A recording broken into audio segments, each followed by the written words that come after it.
BMRCL MDಗೆ ಮನವಿ ಮಾಡಿಕೊಂಡಿದ್ದಾರೆ. ಪ್ರಯಾಣಿಕರ ಹಿತ ಇಂಪಾರ್ಟೆಂಟ್. ಕೇಂದ್ರ ಸರ್ಕಾರದ ಪಾಲಿದ್ರು ಕೂಡ ರಾಜ್ಯ ಸರ್ಕಾರ ಜವಾಬ್ದಾರಿ ಕೂಡ ಇದೆ.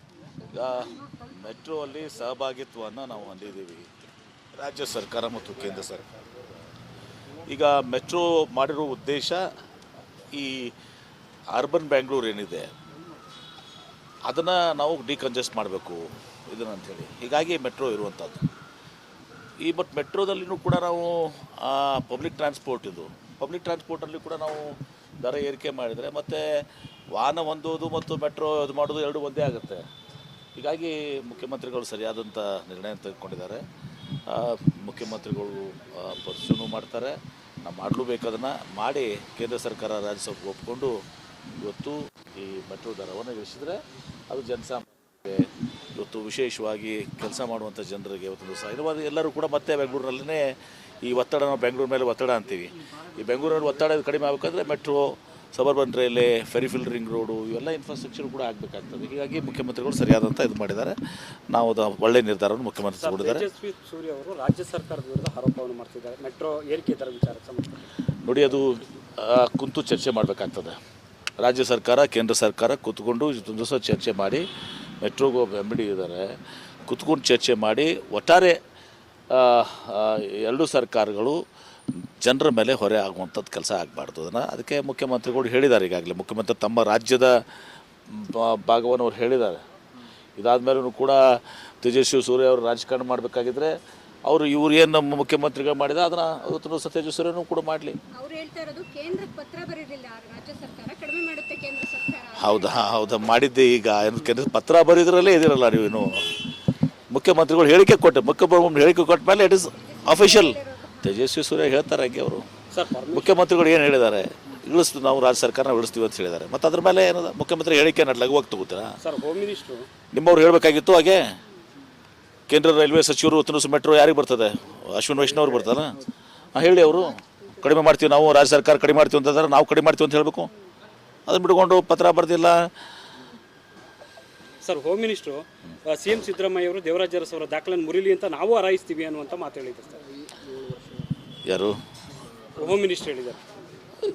ಈಗ ಇದೆಲ್ಲವೂ ಕೂಡ ನೋಡಿ, ದೇವರಾಜ ಅರಸು ಅವರು 10 ವರ್ಷ ಆಗಿದ್ರಲ್ಲ, ಅವರು 7 ವರ್ಷ ಆಗಿದ್ರು ಮುಖ್ಯಮಂತ್ರಿಗಳಿದ್ದು. ಈಗ 7 ವರ್ಷ ಆಗಕ್ಕೆ ಬಂತು. ಮುಖ್ಯಮಂತ್ರಿಗಳು 7 ವರ್ಷಕ್ಕೆ 10 ವರ್ಷ ಆಗ್ತಾರೆ, ಉಳಿತಾರೆ, ದಿವಸ ಪೂರೈಸ್ತಾರೆ. ಪೂರ್ಣಾವಧಿ ಇವ್ರೆ ಯಾರು ಅವ್ರನ್ನ ಮಾಡಿಲ್ಲ. ಹೈಕಮಾಂಡ್ ಇವತ್ತೊಂದು ದಿವಸ ನಮ್ಮಲ್ಲಿ ಅಧಿಕೃತ ಹೈಕಮಾಂಡ್ ಏನು ಹೇಳ್ತದೆ ಅದು ಅಂತಿಮ. ಹೈಕಮಾಂಡ್ ಏನು ಹೇಳಿದೆ ನಿಮಗೆ ಪದೇನೂ ಕೂಡ. ಸರ್, CLP ಸಭೆ ನಾಯಕರನ್ನ ಆಯ್ಕೆ ಮಾಡುವಂಥ ಸಂದರ್ಭದಲ್ಲಿ ನಾವು 2.5 ವರ್ಷಕ್ಕೆ ಅಂತ ನಾವು ಏನು ಆಯ್ಕೆ ಮಾಡಿಲ್ಲ, ನಾವು ಪೂರ್ಣವಾದಿಯಾಗಿ ನಾವು ಅವ್ರನ್ನ ಆಯ್ಕೆ ಮಾಡಿದ್ವಿ. ನಾನು ಈ ಗೊಂದಲ ಸೃಷ್ಟಿ ಮಾಡೋಕ್ಕೆ ಹೋಗಲ್ಲ. ನಮ್ಮಲ್ಲಿ ಪಕ್ಷ ಹೈಕಮಾಂಡ್ ಅಂತಿಮ. ಹೈಕಮಾಂಡ್ ಸಿದ್ದರಾಮಯ್ಯ ಅವ್ರನ್ನ ಮುಖ್ಯಮಂತ್ರಿ ಮಾಡಿದ್ದಾರೆ. ಮುಖ್ಯಮಂತ್ರಿ ಕುರ್ಚಿ ಖಾಲಿ ಇಲ್ಲ. ಮುಖ್ಯಮಂತ್ರಿಗಳು ತಮ್ಮ ಪೂರ್ಣಾವಧಿಯನ್ನು ಪೂರೈಸ್ತಾರೆ. ಮತ್ತೆ ಅವ್ರ ನೇತೃತ್ವದಲ್ಲಿ ಚುನಾವಣೆ ಆಗ್ತದೆ, ಮತ್ತೆ ನಾವು ಅಧಿಕಾರಕ್ಕೆ ಬರ್ತೀವಿ. ನೋಡ್ರಿ, ಅಲ್ಲಿ ಪೊಲಿಟಿಕಲ್ ಕೇಳಂಗಿಲ್ವಲ್ಲ ಸರ್? ಅಲ್ಲಿ ಕೇಳಿದ್ರೆ ಬೆಳೆದು ಏನು ಗ್ಯಾರಂಟಿಗಳ ಬಗ್ಗೆ ಒಂದು ಇದಾಗ್ತಿದೆ ಸರ್. ಈಗ ಹರಿಪ್ರಸಾದ್ ಅವರು ಮೊನ್ನೆ ಒಂದು ಮಾತು ಹೇಳಿದ್ರೆ, ಗ್ಯಾರಂಟಿಗಳನ್ನ ನಂಬ್ಕೊಂಡು ನಾವು ಇರೋದಕ್ಕಾಗೋದಿಲ್ಲ. ಮತ್ತೆ ಸತೀಶ್ ಜಾರಕಿಹೊಳಿ ಅವರು ಅದನ್ನು ಹೇಳಿದ್ದಾರೆ. ಪಕ್ಷದ ಐಡಿಯಾಲಜಿ ಮತ್ತೆ ಕೋರ್ ಸಬ್ಜೆಕ್ಟ್ ಏನಿದೆ ಅದ್ರ ಮೇಲೆ ಫೇಸ್ ಮಾಡಬೇಕಾಗುತ್ತೆ ನಾವು. ನೋಡಿ, ಯಾರು ಈ ನಮ್ಮ ಗ್ಯಾರಂಟಿಗಳ ಬಗ್ಗೆ ಟೀಕೆ ಮಾಡ್ತಾಯಿದ್ರು, ಪ್ರಧಾನಮಂತ್ರಿಗಳನ್ನ ಒಳಗೊಂಡು BJPಯವರು. ಈಗ ದಿಲ್ಲಿಯಲ್ಲಿ ಏನು ಮಾಡಿದ್ರಿ ನೀವು? ಕಾಪಿ ಮಾಡಿದ್ರಿ, ಕಾಪಿ ಪೇಸ್ಟ್. ಮಹಾರಾಷ್ಟ್ರದಾಗ ಏನು ಮಾಡಿದ್ರಿ? ಲಾಡ್ಕಿ ಬೇನ, ಗೃಹಲಕ್ಷ್ಮಿ. ನೀವು ಮಾಡಿದಾಗ ಗ್ಯಾರಂಟಿ ಸರಿ ಇರ್ತದೆ. ಕಾಂಗ್ರೆಸ್ನವ್ರು ಮಾಡಿದಾಗ ಗ್ಯಾರಂಟಿ ಬಗ್ಗೆ ಟೀಕೆ ಮಾಡ್ತೀರಿ. ಒಂದು ನಿಲುವಿಗೆ ಬನ್ನಿ. ಗ್ಯಾರಂಟಿ ಸರಿಯೋ ತಪ್ಪು, ಗ್ಯಾರಂಟಿಗಳು ತಪ್ಪಾಗಿದ್ರೆ ನೀವು ಯಾಕೆ ಮಾಡ್ತೀರಾ? ಪ್ರಧಾನಮಂತ್ರಿಗಳು ಮೋದಿಜಿ ಕಾ ಗ್ಯಾರಂಟಿ ಹೈ ಅಂತಾರೆ. ಮತ್ತೆ ಮೋದಿಜಿ ಕಾ ಕಾಂಗ್ರೆಸ್ ಗ್ಯಾರಂಟಿ ಬೇರೆನಾ? ರಾಹುಲ್ ಗಾಂಧಿ ಅವ್ರ ಗ್ಯಾರಂಟಿ ಬೇರೆನಾ? ಸಿದ್ದರಾಮಯ್ಯ ಅವ್ರ ಗ್ಯಾರಂಟಿ ಬೇರೆನಾ? ನಿಮ್ಮ ಗ್ಯಾರಂಟಿ ಅಷ್ಟೇ ಕರೆಕ್ಟಾ? ನೀವು ಗ್ಯಾರಂಟಿ ಮಾಡ್ಬೋದು, ನೀವು ಜನರಿಗೆ ಒಳಿತನ ಮಾಡ್ಬೋದು, ನಾವು ಮಾಡಬಾರ್ದಾ? ಆದರೆ ನಾವು ಪ್ರಾರಂಭ ಮಾಡಿದರೆ ನೀವು ನಕಲು ಮಾಡ್ತಾ ಇದ್ದೀರ ಅಷ್ಟೇ. ಅದರಿಂದ ದೆಹಲಿ ಚುನಾವಣೆ ಗೆದ್ದಿದ್ದೀರಿ ನೀವು. ನನಗೆ ಗೊತ್ತಿಲ್ಲ, ಅದು ಪಕ್ಷ ನಿರ್ಧಾರ ತಗೋದು, ಇದು ನಮ್ಮ ಕೈಯಲ್ಲಿ ಯಾರು ಕೂಡ ಇಲ್ಲ. ಮಲ್ಲಿಕಾರ್ಜುನ್ ಖರ್ಗೆ ಅವ್ರು ಏನು ಹೇಳ್ತಾರೆ ಅದು ಫೈನಲ್.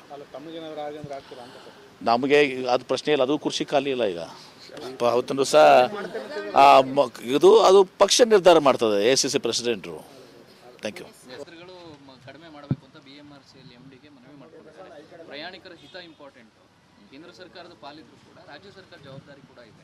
ಈಗ ಮೆಟ್ರೋ ಅಲ್ಲಿ ಸಹಭಾಗಿತ್ವವನ್ನು ನಾವು ಹೊಂದಿದ್ದೀವಿ, ರಾಜ್ಯ ಸರ್ಕಾರ ಮತ್ತು ಕೇಂದ್ರ ಸರ್ಕಾರ. ಈಗ ಮೆಟ್ರೋ ಮಾಡಿರೋ ಉದ್ದೇಶ ಈ ಅರ್ಬನ್ ಬ್ಯಾಂಗ್ಳೂರು ಏನಿದೆ ಅದನ್ನು ನಾವು ಡಿಕಂಜೆಸ್ಟ್ ಮಾಡಬೇಕು ಇದನ್ನು ಅಂಥೇಳಿ, ಹೀಗಾಗಿ ಮೆಟ್ರೋ ಇರುವಂಥದ್ದು. ಬಟ್ ಮೆಟ್ರೋದಲ್ಲಿನೂ ಕೂಡ ನಾವು ಪಬ್ಲಿಕ್ ಟ್ರಾನ್ಸ್ಪೋರ್ಟಲ್ಲಿ ಕೂಡ ನಾವು ದರ ಏರಿಕೆ ಮಾಡಿದರೆ ಮತ್ತು ವಾಹನ ಹೊಂದೋದು ಮತ್ತು ಮೆಟ್ರೋ ಇದು ಮಾಡೋದು ಎರಡು ಒಂದೇ ಆಗುತ್ತೆ. ಹೀಗಾಗಿ ಮುಖ್ಯಮಂತ್ರಿಗಳು ಸರಿಯಾದಂಥ ನಿರ್ಣಯ ತೆಗೆದುಕೊಂಡಿದ್ದಾರೆ.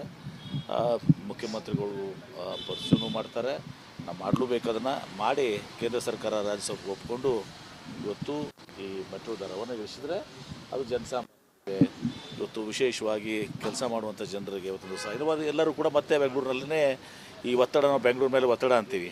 ಈ ಬೆಂಗಳೂರಲ್ಲಿ ಒತ್ತಡ ಕಡಿಮೆ ಆಗಬೇಕಂದ್ರೆ metro, suburban railway, peripheral ring road ಇವೆಲ್ಲ ಇನ್ಫ್ರಾಸ್ಟ್ರಕ್ಚರ್ ಕೂಡ ಆಗಬೇಕಾಗ್ತದೆ. ಹೀಗಾಗಿ ಮುಖ್ಯಮಂತ್ರಿಗಳು ಸರಿಯಾದಂಥ ಇದು ಮಾಡಿದ್ದಾರೆ.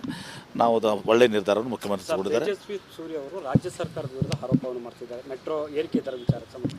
ನೋಡಿ, ಅದು ಕುಂತು ಚರ್ಚೆ ಮಾಡಬೇಕಾಗ್ತದೆ. ರಾಜ್ಯ ಸರ್ಕಾರ, ಕೇಂದ್ರ ಸರ್ಕಾರ ಕೂತ್ಕೊಂಡು ಇದೊಂದು ದಿವಸ ಚರ್ಚೆ ಮಾಡಿ, ಮೆಟ್ರೋಗೂ MD ಇದ್ದಾರೆ, ಕೂತ್ಕೊಂಡು ಚರ್ಚೆ ಮಾಡಿ ಒಟ್ಟಾರೆ ಎರಡೂ ಸರ್ಕಾರಗಳು ಜನರ ಮೇಲೆ ಹೊರೆ ಆಗುವಂಥದ್ದು ಕೆಲಸ ಆಗಬಾರ್ದು. ಅದಕ್ಕೆ ಮುಖ್ಯಮಂತ್ರಿಗಳು ಹೇಳಿದ್ದಾರೆ. ಈಗಾಗಲೇ ಮುಖ್ಯಮಂತ್ರಿ ತಮ್ಮ ರಾಜ್ಯದ ಭಾಗವನ್ನು ಅವ್ರು ಹೇಳಿದ್ದಾರೆ. ಇದಾದ ಮೇಲೂ ಕೂಡ ತೇಜಸ್ವಿ ಸೂರ್ಯ ಅವರು ರಾಜಕಾರಣ ಮಾಡಬೇಕಾಗಿದ್ದರೆ ಇವ್ರು ಏನು ನಮ್ಮ ಮುಖ್ಯಮಂತ್ರಿಗಳು ಮಾಡಿದ ಅದನ್ನು ಅವತ್ತು ತೇಜಸ್ವಿ ಸೂರ್ಯನೂ ಕೂಡ ಮಾಡಲಿ. ಹೌದಾ ಮಾಡಿದ್ದೆ. ಈಗ ಕೇಂದ್ರ ಪತ್ರ ಬರೆದ್ರಲ್ಲೇ ಇದಿರಲ್ಲ ನೀವೇನು. ಮುಖ್ಯಮಂತ್ರಿಗಳು ಹೇಳಿಕೆ ಹೇಳಿಕೆ ಕೊಟ್ಟ ಮೇಲೆ it is official. Tejasvi Surya ಹೇಳ್ತಾರೆ ಹಾಗೆ ಅವರು. ಮುಖ್ಯಮಂತ್ರಿಗಳು ಏನು ಹೇಳಿದ್ದಾರೆ, ನಾವು ರಾಜ್ಯ ಸರ್ಕಾರನ ಇಳಿಸ್ತೀವಿ ಅಂತ ಹೇಳಿದ್ದಾರೆ. ಮತ್ತು ಅದ್ರ ಮೇಲೆ ಏನದ ಮುಖ್ಯಮಂತ್ರಿ ಹೇಳಿಕೆ ಲಘುವಾಗಿ ತಗೋತೀರಾ? ನಿಮ್ಮವ್ರು ಹೇಳಬೇಕಾಗಿತ್ತು ಹಾಗೆ. ಕೇಂದ್ರ ರೈಲ್ವೆ ಸಚಿವರು ಇವತ್ತು ಮೆಟ್ರೋ ಯಾರಿಗೆ ಬರ್ತದೆ? ಅಶ್ವಿನ್ ವೈಷ್ಣವ್ ಅವ್ರು ಬರ್ತಾರ? ಹೇಳಿ, ಅವರು ಕಡಿಮೆ ಮಾಡ್ತೀವಿ, ನಾವು ರಾಜ್ಯ ಸರ್ಕಾರ ಕಡಿಮೆ ಮಾಡ್ತೀವಿ ಅಂತಂದ್ರೆ ನಾವು ಕಡಿಮೆ ಮಾಡ್ತೀವಿ ಅಂತ ಹೇಳಬೇಕು. ಅದನ್ನು ಬಿಟ್ಕೊಂಡು ಪತ್ರ ಬರ್ದಿಲ್ಲ. Sir, home minister CM Siddaramaiah ಅವರು ದೇವರಾಜ ಅರಸು ಅವರ ದಾಖಲೆಯನ್ನು ಮುರಿಲಿ ಅಂತ ನಾವು ಹಾರೈಸ್ತೀವಿ ಅನ್ನುವಂಥ ಮಾತು ಹೇಳಿದ್ದಾರೆ ಸರ್. ಯಾರು? ಹೋಮ್ ಮಿನಿಸ್ಟರ್ ಹೇಳಿದ್ದಾರೆ. ಈಗ ಇದೆಲ್ಲವೂ ಕೂಡ ನೋಡಿ, ದೇವರಾಜ ಅರಸು ಅವರು 10 ವರ್ಷ ಆಗಿದ್ರಲ್ಲ, ಅವರು 7 ವರ್ಷ ಆಗಿದ್ರು ಮುಖ್ಯಮಂತ್ರಿಗಳಿದ್ದು. ಈಗ 7 ವರ್ಷ ಆಗಕ್ಕೆ ಬಂತು. ಮುಖ್ಯಮಂತ್ರಿಗಳು 7 ವರ್ಷಕ್ಕೆ 10 ವರ್ಷ ಆಗ್ತಾರೆ, ಉಳಿತಾರೆ, ಸಹ ಪೂರೈಸ್ತಾರೆ. ಪೂರ್ಣಾವಧಿ ಅವಧಿಯವ್ರೆ ಯಾರು ಅವ್ರನ್ನ ಮಾಡಿಲ್ಲ. ಹೈಕಮಾಂಡ್ ಇವತ್ತೊಂದು ಸಹ ನಮ್ಮಲ್ಲಿ ಅಧಿಕೃತ ಹೈಕಮಾಂಡ್ ಏನು ಹೇಳ್ತದೆ ಅದು ಅಂತಿಮ. ಹೈಕಮಾಂಡ್ ಏನು ಹೇಳಿದೆ ನಿಮಗೆ ಪದೇನೂ ಕೂಡ. ಸರ್, CLP ಸಭೆ ನಾಯಕರನ್ನ ಆಯ್ಕೆ ಮಾಡುವಂಥ ಸಂದರ್ಭದಲ್ಲಿ ನಾವು 2.5 ವರ್ಷಕ್ಕೆ ಅಂತ ನಾವು ಏನು ಆಯ್ಕೆ ಮಾಡಿಲ್ಲ, ನಾವು ಪೂರ್ಣವಾದಿಯಾಗಿ ನಾವು ಅವ್ರನ್ನ ಆಯ್ಕೆ ಮಾಡಿದ್ವಿ. ನಾನು ಈ ಗೊಂದಲ ಸೃಷ್ಟಿ ಮಾಡೋಕ್ಕೆ ಹೋಗಲ್ಲ. ನಮ್ಮಲ್ಲಿ ಪಕ್ಷ ಹೈಕಮಾಂಡ್ ಅಂತಿಮ. ಹೈಕಮಾಂಡ್ ಸಿದ್ದರಾಮಯ್ಯ ಅವ್ರನ್ನ ಮುಖ್ಯಮಂತ್ರಿ ಮಾಡಿದ್ದಾರೆ. ಮುಖ್ಯಮಂತ್ರಿ ಕುರ್ಚಿ ಖಾಲಿ ಇಲ್ಲ. ಮುಖ್ಯಮಂತ್ರಿಗಳು ತಮ್ಮ ಪೂರ್ಣಾವಧಿಯನ್ನು ಪೂರೈಸ್ತಾರೆ. ಮತ್ತೆ ಅವ್ರ ನೇತೃತ್ವದಲ್ಲಿ ಚುನಾವಣೆ ಆಗ್ತದೆ, ಮತ್ತೆ ನಾವು ಅಧಿಕಾರಕ್ಕೆ ಬರ್ತೀವಿ. ನೋಡ್ರಿ, ಅಲ್ಲಿ ಪೊಲಿಟಿಕಲ್ ಕೇಳಂಗಿಲ್ವಲ್ಲ ಸರ್? ಅಲ್ಲಿ ಕೇಳಿದ್ರೆ ಬೆಳೆದು ಏನು ಸರ್, ಗ್ಯಾರಂಟಿಗಳ ಬಗ್ಗೆ ಒಂದು ಇದಾಗ್ತಿದೆ ಸರ್. ಈಗ ಹರಿಪ್ರಸಾದ್ ಅವರು ಮೊನ್ನೆ ಒಂದು ಮಾತು ಹೇಳಿದ್ರೆ, ಗ್ಯಾರಂಟಿಗಳನ್ನ ನಂಬ್ಕೊಂಡು ನಾವು ಇರೋದಕ್ಕಾಗೋದಿಲ್ಲ. ಮತ್ತೆ ಸತೀಶ್ ಜಾರಕಿಹೊಳಿ ಅವರು ಅದನ್ನು ಹೇಳಿದ್ದಾರೆ. ಪಕ್ಷದ ಐಡಿಯಾಲಜಿ ಮತ್ತೆ ಕೋರ್ ಸಬ್ಜೆಕ್ಟ್ ಏನಿದೆ ಅದ್ರ ಮೇಲೆ ಫೇಸ್ ಮಾಡಬೇಕಾಗುತ್ತೆ ನಾವು. ನೋಡಿ, ಯಾರು ಈ ನಮ್ಮ ಗ್ಯಾರಂಟಿಗಳ ಬಗ್ಗೆ ಟೀಕೆ ಮಾಡ್ತಾಯಿದ್ರು ಪ್ರಧಾನಮಂತ್ರಿಗಳನ್ನ ಒಳಗೊಂಡು BJPಯವರು, ಈಗ ದಿಲ್ಲಿಯಲ್ಲಿ ಏನು ಮಾಡಿದ್ರಿ ನೀವು? ಕಾಪಿ ಮಾಡಿದ್ರಿ, ಕಾಪಿ ಪೇಸ್ಟ್. ಮಹಾರಾಷ್ಟ್ರದಾಗ ಏನು ಮಾಡಿದ್ರಿ? ಲಾಡ್ಕಿ ಬೇನ, ಗೃಹಲಕ್ಷ್ಮಿ. ನೀವು ಮಾಡಿದಾಗ ಗ್ಯಾರಂಟಿ ಸರಿ ಇರ್ತದೆ. ಕಾಂಗ್ರೆಸ್ನವ್ರು ಮಾಡಿದಾಗ ಗ್ಯಾರಂಟಿ ಬಗ್ಗೆ ಟೀಕೆ ಮಾಡ್ತೀರಿ. ಒಂದು ನಿಲುವಿಗೆ ಬನ್ನಿ. ಗ್ಯಾರಂಟಿ ಸರಿಯೋ ತಪ್ಪು, ಗ್ಯಾರಂಟಿಗಳು ತಪ್ಪಾಗಿದ್ರೆ ನೀವು ಯಾಕೆ ಮಾಡ್ತೀರಾ? ಪ್ರಧಾನಮಂತ್ರಿಗಳು ಮೋದಿಜಿ ಕಾ ಗ್ಯಾರಂಟಿ ಹೈ ಅಂತಾರೆ. ಮತ್ತೆ ಮೋದಿಜಿ ಕಾ ಕಾಂಗ್ರೆಸ್ ಗ್ಯಾರಂಟಿ ಬೇರೆನಾ? ರಾಹುಲ್ ಗಾಂಧಿ ಅವ್ರ ಗ್ಯಾರಂಟಿ ಬೇರೆನಾ? ಸಿದ್ದರಾಮಯ್ಯ ಅವ್ರ ಗ್ಯಾರಂಟಿ ಬೇರೆನಾ? ನಿಮ್ಮ ಗ್ಯಾರಂಟಿ ಅಷ್ಟೇ ಕರೆಕ್ಟಾ? ನೀವು ಗ್ಯಾರಂಟಿ ಮಾಡ್ಬೋದು, ನೀವು ಜನರಿಗೆ ಒಳಿತನ ಮಾಡ್ಬೋದು, ನಾವು ಮಾಡಬಾರ್ದಾ? ಆದರೆ ನಾವು ಪ್ರಾರಂಭ ಮಾಡಿದರೆ ನೀವು ನಕಲು ಮಾಡ್ತಾಯಿದ್ದೀರ ಅಷ್ಟೇ. ಅದರಿಂದ ದೆಹಲಿ ಚುನಾವಣೆ ಗೆದ್ದಿದ್ದೀರಿ ನೀವು. ಸರ್ 8 ದಿನದಲ್ಲಿ ಅಧ್ಯಕ್ಷ ಬದಲಾವಣೆ ಒಂದಿಷ್ಟು ರಾಜ್ಯಗಳಲ್ಲಿ ನನಗೆ ಗೊತ್ತಿಲ್ಲ, ಅದು ಪಕ್ಷ ನಿರ್ಧಾರ ತೆಗೆದು, ಇದು ನಮ್ಮ ಕೈಯಲ್ಲಿ ಯಾರು ಕೂಡ ಇಲ್ಲ. ಮಲ್ಲಿಕಾರ್ಜುನ್ ಖರ್ಗೆ ಅವ್ರು ಏನು ಹೇಳ್ತಾರೆ ಅದು ಫೈನಲ್. ನಮಗೆ ಅದು ಪ್ರಶ್ನೆ ಇಲ್ಲ, ಅದು ಕುರ್ಚಿ ಖಾಲಿ ಇಲ್ಲ ಈಗ. ಅವತ್ತೂ ಸಹ ಇದು ಅದು ಪಕ್ಷ ನಿರ್ಧಾರ ಮಾಡ್ತದೆ, ACC ಪ್ರೆಸಿಡೆಂಟರು. Thank you.